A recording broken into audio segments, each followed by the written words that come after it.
Hi, everyone. My name is Galicia Gordon, and I am the founder of Leading Learners. And today, in this workshop, I'll kind of be debriefing networking and networking specifically as a student. I think this is something that I honestly did not take advantage of for quite some time. And it definitely took, kind of a nudge from a friend to say, get onto LinkedIn. You can discover so many opportunities for me to honestly get into it. So if I can help you get started, I think this is great. So first, as a little outline, I'll talk a little bit about, myself, a look into Leading Learners, which is the startup that I did found, some benefits of networking as a student, some things to include on social, just like as a good starting point, some ways to find your own why, strengths and weaknesses when I was starting off, and then I'm going to end off with like finding the right people in general. So to start off with myself, I, as I mentioned, am the founder of Leading Learners. And as to kind of debrief us, we are basically a centralized approach at student resources. So we do this through the means of putting together resources, materials, and tools that students could need, onto a singular place. And at the bottom, definitely not updated, like these are so many outdated hackathons, but I've judged and mentored at several hackathons, I believe probably inching on or even over 100 now. And it's honestly an incredible way to share your experiences. So even if you're just a student or a recent grad, I would recommend sharing your experiences in any capacity you possibly can. But if you have any questions about just generally getting involved, at hackathons or how to, I guess, share your experiences, then feel free to let me know at all. But that's enough about me. So as for Leading Learners, like I mentioned, we put together like everything a student could need onto a singular platform. And so we categorize these resources into 3 categories, and I'll kind of just debrief them because there are many people who want to start something within the edtech space. And yeah, we'll start with resources. So for resources, we basically consider this to be kind of like the database of the typical resources anyone would expect for, subjects like, English, math, biology, chemistry, etc. And that's how we kind of just categorize resources in general. And then on the material side of things, we consider that to be sort of like the tangible items for students. So things that students can, print out, like organizational planning sheets to make their, final post-secondary decision, or classroom posters, and just so many other things. And then for tools, we consider that to be anything we say, honestly, non-stationary. So like 1 to 2 minute video toolkits or study timers that students can use to easily follow along, and get through their assignments. So I want to get straight into the benefits of networking now that I've been talking about myself and the startup. So some benefits of networking as a student specifically, there are, so many, but I have found 4 that I believe anyone, even if you're just getting onto the platform, can honestly discover. So the first one here for sure is finding your interviewer's background or recruiter's background, if you want to use that terminology. When I'm going into interviews, I like to have, some sort of means of like preparation. And of course you can, prepare the questions or responses ahead of time, but even having kind of a general sense of the person you're meeting, I think is a great, just confidence booster generally. And second, another confidence booster, if you will, is finding, previous hires or what those companies are looking for.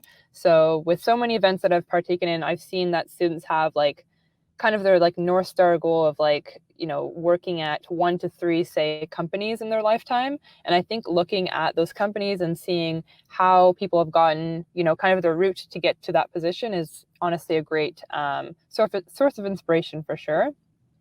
And third, it's similar to my second point, but typical career or academic paths for your personal vocations or interests. So a little bit personal, but for the longest time, I wanted to go down the path of law, and I was looking to see kind of what people had done. So I saw many people doing a lot of shadow work, working alongside lawyers, even like in the summertime, just volunteering if they could.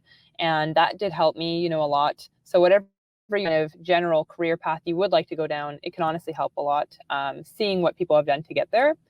And then discovering opportunities exclusive to you is my last point I want to cover. So like I mentioned, I wasn't really considering getting on any networking platforms like LinkedIn or Lunch Club or any of them really. It wasn't until a friend of mine had actually said, that he was recruited for an internship through LinkedIn. And then I was like, okay, well, if he can do it, maybe I can too. And, I honestly did not think about how many opportunities would be available, but there are so many. So I want to tie that into my personal experiences so that you can see this, kind of firsthand. So for our executive applications, when we were initially starting off, as a team, we were receiving many great applicants, but I had personally decided to reach out to 3 people through LinkedIn because we weren't really receiving that great applicants within the financial kind of sector. And so I was using, bio keyword search terms like finance, interest, passion, experience, like those kind of words. And I was able to reach out to 3 people. And then out of the 3, I actually did take on 1. So like I said, you never know when that can be you. Second, keyword searches, like I just mentioned, are definitely used by employers or stakeholders. So people, do spend a lot of time using that really great functionality of LinkedIn to be able to find people within just a general sphere of influence in certain areas. And you can maybe not get recruited for a job, but also have someone who wants to speak to you directly about your experiences. And then lastly, it's very common, for people to say, I saw this on your LinkedIn. Could you tell me a little bit more about it? Or I took a look at your LinkedIn and I saw that you did this. Could you explain that to me? I was doing an interview, I think, for this marketing position a while back. And the second question going in, second or third, was actually just, I saw that you like tutoring students. Could you tell me a little bit more about those experiences? And it's something that personally going forward is something that I will ask. So I think it's something to keep in mind as well. So next I want to speak about, things to include on socials. So this is something that I'm asked a lot is like, if I don't even have that many experiences, what can I just include on a basic level? So feel free to, take a screenshot of this or a picture from your phone, but I will kind of just debrief some things that you can put on.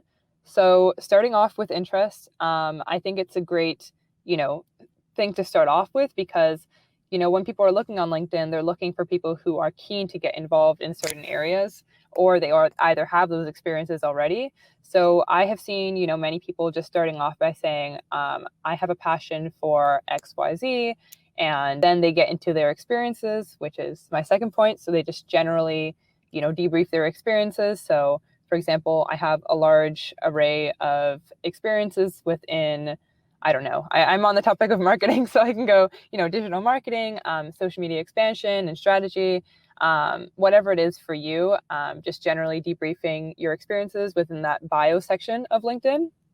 And then you can, this is kind of optional, but include why you're on that platform. So I see so many first year students speaking about the fact that they're looking to connect with other incoming, first year students, or work at startups generally is a large one for sure, and expanding whatever kind of experiences that they would like. And then at the bottom, if you're familiar with LinkedIn, you're able to kind of debrief your experiences, and you can just list your title and position, at the company, or you can really get into the description. So when you're kind of explaining the description of what you have done at that company, I usually say, 3 to 4 of them should have that larger description if you would like. And then the rest that are not as, I would say, valuable or that you can mainly speak on, maybe just generally just list it as it is. But for experiences, I would say to, explain what you have done and contributed to that company that you worked at. So I want to get into next finding your why. This is something that whenever I'm listening to workshops at hackathons, or honestly business competitions, TED Talks, whatever it is, I love to learn, why people started and why they keep going. I think that's honestly the center thing I try to find whenever someone's speaking.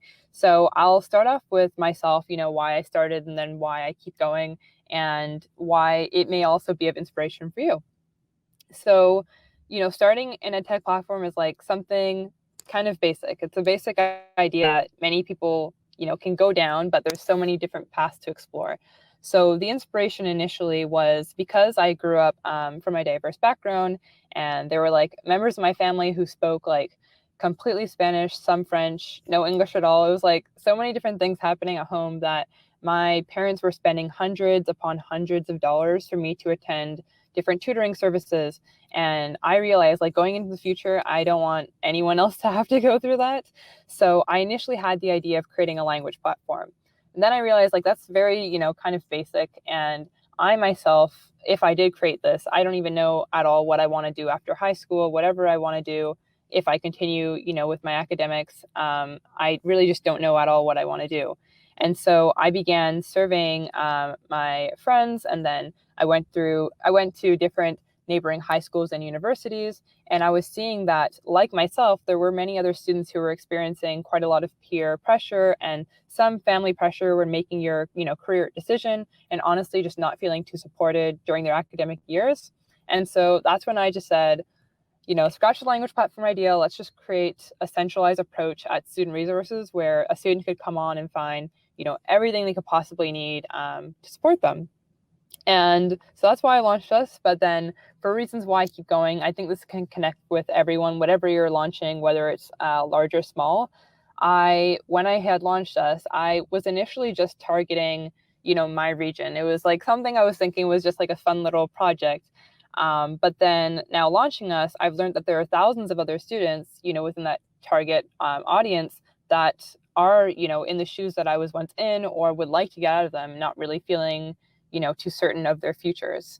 And so whatever you launch, you can honestly see that impact that you have on that target audience. And I think that's a large motivator for sure to keep going. Second, a little bit personal, but I feel like everyone has some sort of personal reason for why they do the things that they do. But I have, definitely learned to honor my pace, and I feel much more happier every day knowing where I want to be, and that definitely being within the intersection between, ed tech and business. And lastly, feedback and student stories. So I put a little asterisk next to feedback because whatever you're launching, if you're creating a project or if you're just trying to, network with people generally, I think it's really important to get feedback about how you can improve as a personal, worker or employee, or how you can improve the thing that you're creating. So I'm going to get onto strengths and weaknesses slowly, closing off. But for strengths, I think it's important to, identify first your strengths and weaknesses. So I think I was really proud of our team for being able to scale, first of all, but I think that we were mainly able to do that because we had a really close-knit community starting off. And so from the very beginning, we always, myself and my COO, we always allowed everyone to just ask questions, like whenever they had anything at all. And also we do something that's kind of fun. We do a weekly question every week. It doesn't have to be serious, just something to get everyone engaged and create that sense of community. And second, as a team, we definitely, focused and honed in on our target audience of students, and we receive support from them from the very start. So this is something that I'm asked a lot, is like, how can you, validate your target audience? And for me, I love surveys. I just do love surveys. So when I was going around these high schools and universities, I was asking questions that would, in a sense, pitch us. And I was asking questions like, if you had a centralized approach for students, what would you like to see on it? And just kind of getting that support. Third, we knew of things that, we could and could not control. So, for example, we knew that we could obviously control how many students we reached through surveys by just doing more surveys. But we knew that we could not control or change how parents or educators would approach us despite the funding and support that we were receiving. And then lastly, a strong foundation of values and a strong mission statement. So having a strong mission statement has definitely allowed us to push through. And even if you're just working at a company and not starting something of your own, I think it's important to see why you're honestly doing the work that you're doing and how it's contributing to a better future. So on the weaknesses, the first point here is just flat out, we didn't have that much confidence. So, I wouldn't expect myself to be speaking now and to so many other events, but I did, realize that when I'm speaking to people who are, even twice, maybe sometimes triple my age, I honestly just think about how they are a person too. And I didn't realize that, honestly, I used to think that, because someone had maybe so many different accolades or really high, executive title, that they hadn't had the experiences that I had. And it's just not the truth. Everyone that you're seeing as a chief executive had to, at some point, potentially gone through the internship positions or, managerial positions, eventually moving up to that chief executive position. And second, a professional front and brand establishment was on our weekend. So we weren't able to answer questions that people would ask us on the spot, like what makes you different from, whatever competitors or any other questions really. So what we were able to do eventually, solving that, was creating one-pager guides that would easily answer any questions that anyone had asked us on the spot. And then lastly, very embarrassing too, but we did not have a project management software for, I want to say, like maybe 2-3 months solid. And so if you can get like a basic, Google Drive is basic, but a Notion, Asana, Trello, whatever it is, really do that, because we had like documents flying all over the place and it was just really, really messy starting off. I'll be vulnerable there. So I'm going to end off with this quote, and then I will answer any questions. But this quote by Meredith Mahoney I bring up a lot, which is about, finding those right people. So she had once said, know where you want to go and make sure the right people know about it. And I feel like this is 100% true, because to speak a little bit on my side, when we were starting off, it was just myself and my CEO for like 3 months. And we were thinking like, okay, we can do this, on our own. But of course that wasn't true. And when we had, just launched applications, maybe, paid a little bit for some social media advertisements, we realized that there were so many other people who wanted to help. And with those great people and taking on those right people, we were definitely able to grow and really focus on our impact so much more. So I want to end off with this slide here, speaking about how you can find and network with the right people. So I will kind of debrief these 5 I have here. So the first one is asking closer friends for advice/input.